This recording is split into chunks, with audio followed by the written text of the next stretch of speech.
예배하는 우리 사랑하는 성도님들, 심령마다 가정마다 주의 은혜가 평강이 넘치시기를 축복합니다. 오늘은 어린이날이면서 어린이 주일입니다. 오늘 한국 사회에서 가정들은 위기를 경험하고 있습니다. 지난해 4분기 한국의 합계 출산율이 처음으로 0.6명대로 추락을 했습니다. 전 세계적으로 유례를 찾기 힘든 이 저출산에 출생아 수는 역대 최저치를 또다시 경신했고 전체 인구 감소는 4년째 이어지고 있습니다. 이대로라면 2040년이 되면 인구 5천만 명 선이 무너지게 되고 학자들은 이야기하기를 이렇게 가면 대한민국은 망할 수밖에 없다는 이야기가 나오고 있습니다. 지난 18년간 380조 원을 쏟아붓지만 아무것도 효과는 없습니다. 거기 결혼한 가정들이 깨어지고 있고 또 결혼 안 하려는 사람들이 늘어나고 있고 자녀들은 부모의 통제를 벗어난 지가 오래입니다. 자본주의 산업화 속에서 가정이 가지고 있는 순기능이 다 무너져 버렸습니다. 무엇이 옳고 그른지를 결정해야 되는 이끌어야 될 가정의 어른들은 이미 힘을 잃고 설 자리를 잃었고 옳고 그름은 그냥 개개인의 선택에 맡겨져 버렸습니다. 사회의 모든 권위를 부정하는 시대가 됐고 그 결과 모든 가치 기준 자체가 사라져 버린 겁니다. 우리 예수 믿는 가정들도 예외일 수가 없습니다.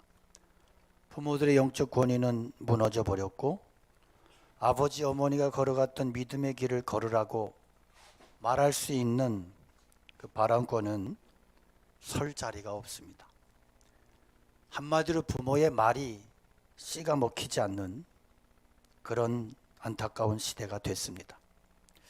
현대사회는 경제 부의 축적을 위해서라면 많은 부분이 희생되더라도 그것을 최고로 여깁니다. 자녀 세대는 부모의 도덕은 관심이 없습니다. 돈 많은 부모면 된답니다. 그들에게 도덕은 전혀 중요하지 않습니다. 그래서 그들의 인생이 도덕의 기준을 거부하고 있습니다. 우리는 성공을 위해서 열심히 일했고 열심히 공부해서 또 더 나은 직장을 얻었습니다. 치열한 그러한 경쟁을 통한 그런 성공제일주의 이데올로기를 창조했습니다.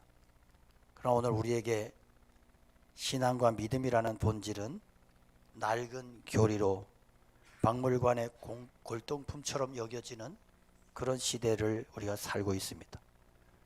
언제부터인지 우리는 다음 세대라는 용어를 쓰고 있지만 다음 세대를 바라보는 신앙의 미래는 암울합니다. 우리가 어디에서 그렇지만 어렵지만 이런 상황 속에서 어떻게 그 해답을 찾을 수 있을까? 오늘 본문을 통해서 그 고민을 그 답을 찾아보려고 합니다.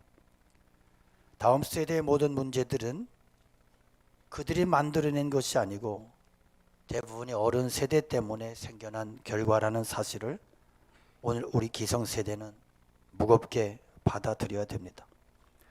성경에 보면 자녀 교육에 실패한 몇몇 사람들이 나오는데 대표적인 사람이 엘리 제사장입니다. 그는 믿음으로 자녀를 양육하는 일에 실패했기 때문에 하나님의 심판받은 사람이었습니다. 우리가 알듯이 당시 엘리 제사장은 이스라엘의 영적인 지도자였습니다. 하나님이 세운 사사였고 대제사장이었습니다. 그러나 그의 두 아들 흠니와 비느하스는 하나님을 알지 못했고 아버지가 기대했던 믿음의 길을 걸어가지 않았습니다. 이런 두 아들의 모습을 오늘 본문 12절에 보면 엘리의 아들들은 행실이 나빠 여호와를 알지 못했다 그러면서 그들이 행했던 악한 행실을 오늘 성경이 소개하고 있는데 참 민망할 정도입니다. 근데 여기 보면 그들이 여호와를 알지 못했다 하는 이 히브리어의 안다는 단어는 야다라는 단어인데 이것은 머리로 아는 게 아니고 경험으로 안다, 체험을 통해서 깊이 안다, 마치 부부 사이가 서로를 아는 것을 뜻할 때 이 야다라는 단어를 씁니다. 그러니까 이게 무슨 얘기냐 하면 엘리의 아들들이 하나님을 알지 못했다, 이 말은 저들은 하나님을 인격적으로 만나지 못했고 경험하지 못했다, 그런 말입니다. 그래서 그들은 제사의 소중함도 제물의 소중함도 몰랐습니다. 율법을 깡그리 무시하고 자기들 멋대로 행동했습니다. 그래서 17절을 보면 이 소년들의 죄가 하나님 앞에 심히 큰 것은 그들이 하나님의 제사를, 하나님의 예배를 멸시함이었더라 그랬습니다. 그들은 한마디로 불신자였고 불량자였고 건달들이었습니다. 그런데 제사장이었습니다. 그런데 여러분, 성경은 바로 이것이 엘리 제사장 집안이 몰락하게 되는 가장 중요한 원인이 됐다고 말씀합니다. 사무엘상 3장 13절에 보면 내가 그의 집을 영원토록 심판하겠다고 그에게 말한 것은 그가 아는 죄악 때문이니 이는 그가 자기의 아들들이 저주를 자청하되 금하지 아니하였습니다. 자, 하나님은 엘리 제사장의 집을 심판하시는데 무엇 때문에? 그가 자기의 아들들이 저주를 자청했지만 막아서지 않았기 때문에, 그래서 심판하신답니다. 자녀들을 신앙으로 제대로 가르치고 세우지 않았기 때문에 그 결과 하나님의 심판을 받았다는 이 사실은 참으로 의미심장하고 두려운 말씀입니다. 오늘 본문을 보면 엘리 제사장 집안이 하나님 심판받아 버림받는 사건 가운데 사무엘 이야기가 나와요. 성경은 하나님 모르고 방탕한 엘리 제사장의 두 아들들의 믿음과 그리고 이 믿음으로 잘 자라고 있었던 이 사무엘의 신앙을 비교합니다. 28절에 보면 사무엘은 어렸을 때 세마포 에봇을 입고 여호와 앞에 섬겼더라. 그런데 여기 히브리 원문에 18절 맨 앞에 그러나라는 접속사가 생략되어 있어요, 오늘 성경에는. 그러니까 엘리의 두 아들은 여호와의 제사를 멸시하였다. 그러나 사무엘은 어릴 때부터 세마포를 입고 에봇을 입고 여호와 앞에서 섬겼다. 그렇게 읽어야 맞습니다. 자, 흠리와 비느하스 이야기 속에 사무엘 이야기를 슬쩍 끼워놓고 우리 이렇게 이야기하는 것 같아요. 자, 봐라, 흠리와 비느하스는 제사장의 아들이지만 그들은 예배의 소중함도 모르고 행실도 나쁜 악한 불신자들이었다. 그들에게 소망이 없다. 그러나 사무엘을 봐라, 저는 비록 제사장의 아들은 아니지만 어릴 때부터 구별되이 하나님을 성전에서 섬겼고 그는 신실한 하나님의 사람이었다. 바로 저 사무엘이 이스라엘의 소망이다. 오늘 성경이 말하려는 중요한 메시지를 들어야 됩니다. 성경은 이 복잡한 혼탁한 세상 속에서 우리 자식들을 믿음으로 키우라고 말씀해요. 그리고 우리가 하나님의 말씀대로 저들을 믿음 안에서 제대로 키워낼 때 저들이 나라를 살린답니다. 저들이 하나님의 역사를 감당하게 된다는 말씀이에요.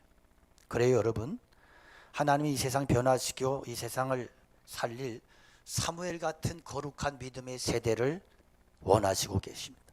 우리 교회 속에서 여러분의 자식들 속에서 여러분의 자손을 통해서 거룩한 믿음의 자녀들이, 믿음의 자손들이 일어나기를 축복합니다. 그러면 사무엘 같은 사람을 키워내려면 어떻게 해야 될까? 첫째, 우리 자녀들이 어릴 때부터 하나님을 알게 하라는 거예요. 세상의 악한 문화가 아이들의 영혼을 장악하기 전에 우리 자녀들의 가슴 속에 하나님을 아는 지식을 심어주고 채워넣어야 된다는 것입니다. 하나님 없는 세상 문화, 세상의 지식이 아이들을 흔들 수 없도록 어릴 때부터 하나님 신앙을 지속적으로 확인하면서 신앙을 굳게 확인하고 세워나가야 된다는 겁니다. 성경 보면 어릴 때부터 하나님 알고 믿음으로 자란 아이들이 한 시대를 이끌어가는 인물들이 됐어요. 모세가 그렇고 요셉이 그렇고 다윗이 그렇고 사무엘이 그렇고 다니엘이 그렇습니다. 그렇기 때문에 어릴 때 하나님을 만나는 경험이 너무 중요하다. 이 지식도 그렇고 기술도 그렇고 운동도 그렇고 예술도 그렇고 연주도 그렇고 어릴 때 어릴 때 한 것이 프로가 되는 거예요. 어릴 때 한 것이 오래가는 것이고 그것이 정점을 찍는 거예요. 뭐 늦게 배워봤자 그래요. 늦게 아무리 배워봐도 그거 별로예요.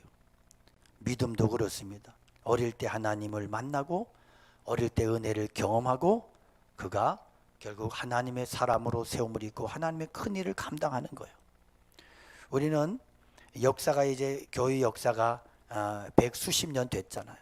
하나님이 초기 교회에서는 급한 대로 깡패도 두드려 패서 변화시켜 쓰시고 뭐 도둑놈도 쓰시고 그런 시대가 있죠. 그러나 한 100년쯤 지나고 나면 그런 일은 거의 일어나지 않습니다. 그때는 믿음의 세대가 어릴 때부터 훈련되고 준비되고 교육받은 그들을 통해서 하나님이 역사를 이루어 가시는 것입니다. 그래서 어릴 때부터 준비시켜라. 어릴 때부터 신앙의 사람으로 세워라. 잠언 22장 6절에 보면 마땅히 행할 길을 아이에게 가르치라. 그리하면 늙어도 그 길을 떠나지 아니하리라 그랬어요. 이 말씀의 정확한 뜻은 자녀들에게 마땅히 행할 길을 가르쳐라. 여러분, 자식들이 어릴 때 예수 그리스도를 만날 수 있도록, 복음을 알 수 있도록, 하나님을 경험할 수 있도록 잘 가르치고 신앙교육이 가정에서부터 이루어지지 않으면 그 아이들의 신앙을 잡을 수가 없습니다. 잡기 어렵습니다. 그래서 십자가와 예수 그리스도, 십자가와 부활의 복음, 성령님께서 내 인생 가운데 역사하신다고 하는 이 믿음, 이것을 아이들에게 열심히 가르치고 성경 말씀을 암송하게 하고 말씀을 듣게 하고 예배를 가르치고 예배 드리게 하고, 이게 부모가 할 가장 우선 먼저 해야 될 일인 것입니다. 요셉을 보십시오. 그 어릴 때 하나님을 만났어요. 하나님을 체험했어요. 요셉의 가정 환경 그리 좋지 않아요. 요셉은 불행한 인생이에요. 어릴 때 어머니 잃고 새어머니들 여러 명과 배다른 형제들 밑에서 압박과 서름 속에 자랐어요. 그런데 놀라운 것은 그 인생 가운데 신앙이 흔들리지 않았다는 거지. 그 원인이 비결이 뭘까? 그 어릴 때 하나님을 경험했고 하나님을 알았고 하나님을 만났기 때문에 그 살아계신 하나님이 그의 인생 가운데 늘 함께 하심을 믿고 그 고난을 이겨냈다는 거예요. 여러분, 그래서 신앙교육 잘해야 되는 거죠. 감리교 운동 시작한 존 웨슬리 목사님의 어머니 수산나 웨슬리의 자녀 교육은 참 유명하죠. 어릴 때부터 신앙 교육을 하고 잘 때 머리맡에서 기도해주고 아이들에게 신앙의 질문을 하고 말을 시작할 때 주기도문을 암송시켰다 그러죠. 그러면서 성경 구절을 외우게 하고 주의를 철저히 성별하게 하고 어릴 때부터 철저하게 신앙 훈련을 시킨 거예요. 그가 그런 얘기를 해요. 자녀들을 제멋대로 내버려두는 부모는 마귀의 자식이라고. 신앙을 무의미하게, 구원을 불가능하게 자녀 육신과 영혼을 멸망시키는 주범이라고 그렇게 얘기했습니다. 많은 부모가 자녀들에게 속아요. 우리 애는 공부 열심히 하니까 착하니까 문제가 없을 거라고, 학교도 잘 다니고 건강하니까 괜찮을 거라고. 어떤 부모는 자식이 말썽을 피우면 그래요. 애들 땐 다 그래 다 그러면서 크는 거야. 괜찮아. 정말 괜찮습니까? 그 아이가 저절로 훌륭하게 자랄까요? 아이 학교 보내면 알아서 반듯하게 자랄까요? 그래놓고 애들이 유치원에서 어린이집에서 학교에서 말썽을 일으키면 애들 편이 돼서 교사들을 막 오랑캐로 알고 막 싸워요. 우리 애가 그럴 리가 없다 그러고, 그래 애가 그럴 수 있는 거지 뭐가 잘못했냐고. 그러니까 애를 계속 망치고 완전히 배려해 놓는 거예요. 여러분, 부모가 자녀들을 신앙으로 지속적으로 훈련하고 교훈하고 가르치고, 자식들은 학원에 열심히 보내면서 교회 오는 것에 대해서는, 교회에 빠지는 것에 대해서는 그렇게 중요하지 않다 생각한다면 여러분의 신앙교육은 완전히 실패인 거예요. 어릴 때부터 계속해서 가르치고 기도하고 예배를 훈련시키고 그러니까 성경을 보면 사무엘이 어떻게 어릴 때부터 믿음으로 훈련받고 자라갔는가 하는 것이 1장 2장에 보면요, 여호와 앞에서 여호와를 섬기니라, 어릴 때부터 여호와 앞에서 자라니라, 여호와를 섬겼더라, 여호와와 사람들에게 은총을 받더라. 하나님이 빠지질 않아요. 사무엘의 어릴 시절을 보면. 이건 누가 이렇게 만든 거예요? 어머니 한나가 그렇게 키운 거예요. 한나가. 그래서 믿음의 기준을 세워주고 믿음의 교리로 그를 철저하게 붙잡아주고, 그랬더니 그 아이가 하나님의 사람이 되고 끝내는 하나님의 손에 붙들려 쓰임을 받고 끝내는 이스라엘을 구원하는 그러한 역사를, 사명을 감당하는 하나님의 사람이 되었단 말입니다. 또 우리 자녀들이 사무엘 같은 믿음으로 사람으로 자라게 하려면 우리 부모들의 의식이 바뀌어야 되는데, 그게 뭐냐면 자식은 내 소유가 아니라 하나님의 소유다. 이 의식을 가져야 돼. 그러니까 한나는 어릴 때부터 여러 해 동안 자식이 없었잖아요.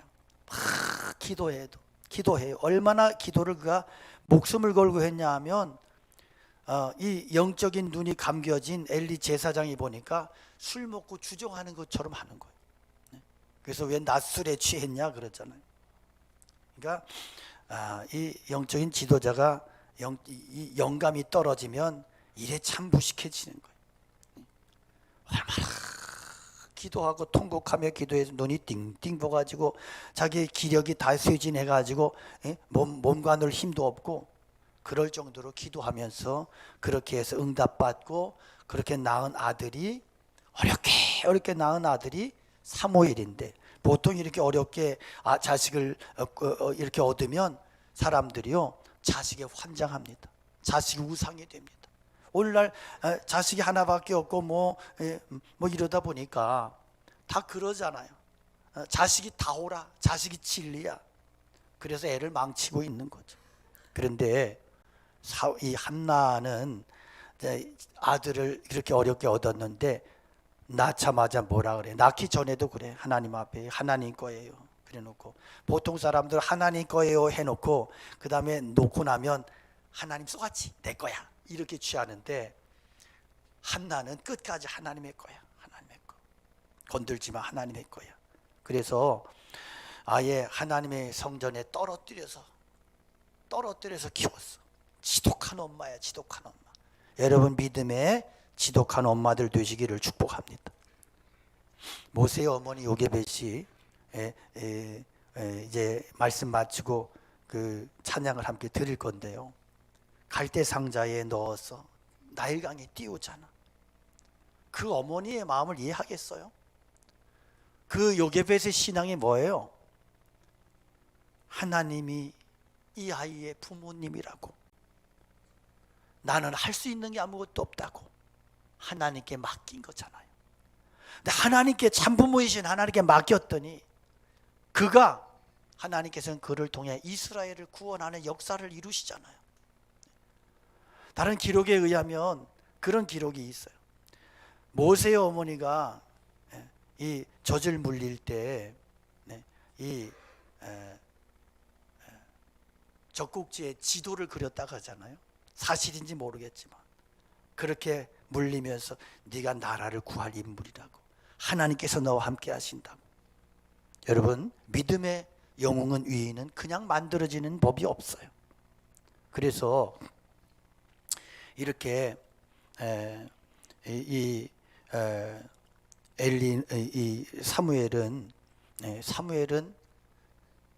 어머니가 아예 하나님께 띄워버렸어. 맡겼어. 우리가 배울 게 이거예요. 자녀를 정말 바르게 양육하려면 내 소유라는 소유의식을 버려야 된다. 내 욕심으로 자식을 키우면 잘 될 것 같지만 망한다. 이 성경의 기준이잖아요. 저는 제가 못 잊는 한 분이 있어요. 제가 이 처음에 신혼 시절에 고아원 사역을 했는데, 그 고아원에 이 원장 장로님이, 지금은 돌아가신 지가 오래됐지만 이분이 믿음이 굉장히 믿음이 특별했어요. 그런데 지독한 나쁜 아빠야, 나쁜 아빠. 왜 나쁜 아빠냐면 자식을 낳아가지고 자식들을 내 자식이라고 편애할까봐 고아원에 방이 5개야, 5팀이야 애들이. 거기다 다 애들을 다 갈라넣어서 키워버렸어. 그래서 그러면 보통의 애들이 얼마나 키 클 때 힘들었지. 클 때 너무 힘들었대. 그 자식들을 제가 자식들이 지금 고아원을 지금 보육원을 이제 감당하고 있는데, 그런데 자식들을 각자 떼어서 고아들하고 똑같이 키운 거야. 애들이 얼마나 힘들었겠어. 그런데 어릴 때는 그런 생각을 했대요. 우리 아버지가 나를 낳았을 리가 없다고. 저 낳은 척만 하는 거고 분명히 우리도 고아였을 거라고. 자식들이 다 그렇게 생각했대요. 그러지 않겠어요? 친자식이면 어떻게 고아들하고 같이 찢어서 키우냐고. 그런데 철 들고 나서 이 자식들이 철이 들고 나니까 하나 같은 고백이 뭐냐면 우리가 아버지 같은 믿음의 사람이 없다는 거예요. 자식들이 다 잘 됐어요. 다 뭐 이사고 무슨 뭐 극동방송 이사장도 하고 뭐 막 다 하여튼 대단하게 자식들을 키워냈어요. 신앙이 하나같이 특별해요, 자식들이. 그런 걸 보면서 야, 소유의식이 자식을 망치는구나. 여러분, 자식에 대해서 집착하고 막 그렇게 내 소유라는 의식 버리셔야 자식이 잘 된다. 자식이. 예, 한나를 통해서, 사무엘을 통해서 우리에게 주시는 메시지잖아요. 여러분, 자식들에게 어떤 막 그냥 한풀이 하듯이 자식을 그렇게 막 몰아붙이지 마세요. 나는 못 배웠지만 너는 배워야 되고, 뭐 너는 무조건 고시 합격해야 되고, 너는 돈을 많이 벌어야 되고, 너는 의사가 되고 판검사가 되고. 자식은, 자녀 양육은 한풀이가 아니에요. 내 것이 아니에요. 하나님의 자식이다. 그래서 이 자식에게 가장 중요한 게 믿음이고, 그리고 믿음 안에서 저들이 꿈을 가지고 비전을 가지고 자라갈 수 있도록 최선을 다하는 부모가 되시기를 축복합니다. 기도로 얻었고, 그래서 키워내는데, 여러분, 성경에 기록되어 있지는 않지만 한나가 얼마나 사무엘 위해 기도했겠어요. 성전에 떨어뜨려 놓고 그래 될 대로 되라, 아이고 하나님이 잘 되게 하시겠지, 그랬겠어요? 얼마나 애절한 기도. 못 보는 그리움의 모든 것들, 자식에 대한 사무치는 것들이 뭘로? 기도로 승화되고 기도하며 그렇게 키워냈고, 그 어머니 영성을 닮아서 사무엘이 컸던 거예요. 그래서 성경을 보니까 제사장 엘리의 눈이 어둡고, 그래서 엘리가 드러누워 잘 때도 성전의 등불은 꺼지지 아니하고 사무엘이 하나님의 궤가 있는 성전에 머물러 있었대요. 정신 차리고. 의미심장한 표현이죠. 기도로 깨어 있었다는 거죠. 그런 의미에서 한나는 사무엘에게 마땅히 행할 길을 가르치는 믿음의 어머니였다 하는 겁니다. 그 결과 엘리 제사장의 집은 몰라겠지만 하나님은 믿음으로 양육되고 기도로 헌신됐던 사무엘에게 이스라엘을 맡겼습니다. 사무엘이 이스라엘을 살려낸 것입니다. 여러분, 그것은 어머니 한나의 신앙이 그에게 이렇게 계승되고 내려갔기 때문에 그렇습니다. 신앙교육에서 가장 중요한 게 뭐냐? 부모가 본이 되는 거다. 부모가. 그래서 말라기서에 보면 하나님께서 우리에게 자손을 주시는 이유가, 가정을 주시는 이유가 경건한 자손을 얻기 위해서래요. 경건한 자손을 세울 책임이 우리에게 있다는 거죠. 그래서 이렇게 엘리 제사장과 한나의 차이는 그거예요. 한마디로 믿음의 본을 보여주었느냐, 믿음의 본에 실패했느냐의 차이가 자식들의 장래가, 나라의 장래가 결정이 되더라는 것입니다. 여러분, 사무엘을 보면 어릴 때부터 한 번도 흔들리지 않아요. 온전했대요. 끝까지 믿음이 온전했대요. 그 믿음의 뿌리가 어릴 때부터 분명했고 탁월했고. 그런데 어려서 어린 게 뭘 알아 그러지 마시고, 초대교회 선교사 플리캅은요 9살 때 성령 체험했고요, 미국 역사 가운데 가장 탁월한 지성과 영성 가졌던 지도자 조나단 에드워드 목사님은 7살 때 성령 받고 거듭난 체험을 하고, 모라비안 선교단체를 기독교 역사 이렇게 세우고 기독교 역사의 판도를 바꿨던 진지엔 도르프는 4살 때 성령의 은혜를 체험했대요. 연필 들고 글을 배우면서 그가 썼던 그 문장이 사랑의 주님, 주님은 나의 것, 나는 주님의 것이래요. 스펄전 목사님 12살 때 성령을 체험했어요. 저는 중학교 2학년 겨울방학 때 뜨겁게 성령의 은혜와 그 능력을 체험하고 제가 목사가 되기로 회중들 앞에서 서원하고 그렇게 기도를 받았던 사람이에요. 그러니까 우리가 젊을 때 어리다 그러면 뭘 아냐? 아니에요. 어릴 때가 가장 중요한 시기이고 그때 하나님을 만나면 그의 인생이 평생 하나님의 사람으로 쓰임받게 된다는 거예요. 여러분 자식들을 믿음으로 세우시기 바라고 그러기 위해서 우리 부모들이 먼저 믿음 위에 굳건히 서시기 바랍니다. 여러분 세속적인 가치관이 성령으로 세례를 받아야 돼. 그래서 진정한 믿음의 계승은 그냥 교회 가라 이게 아니고 내가 믿음의 가치관을 자식들에게 물려주는 거예요. 거듭남은 결국 가치관이 바뀌는 거예요. 우리가 어떻게 자식들에게 바른 신앙을 물려주고 교회가 다음 세대에게 건강한 신앙의 영성을 물려줄 수 있을까? 그 성경적인 대답이 뭐냐 하면 성령의 충만함을 받는 거예요. 바울 사도가 에베소서에서 가정과 교회에 대한 교훈을 시작하면서 제일 먼저 강조한 것이 뭐예요? 성령의 충만이에요.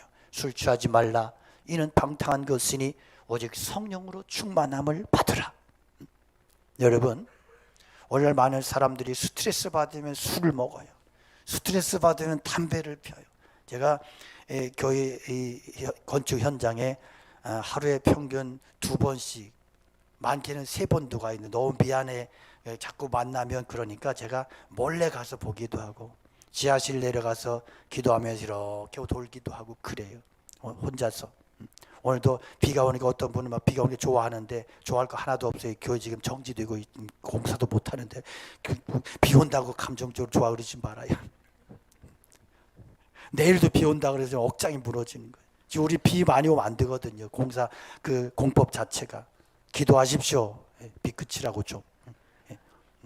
그러니까 그런데 그 소장에 보면 담배를 물고 있어 아주 24시간 문 앞에서 내가 그랬어.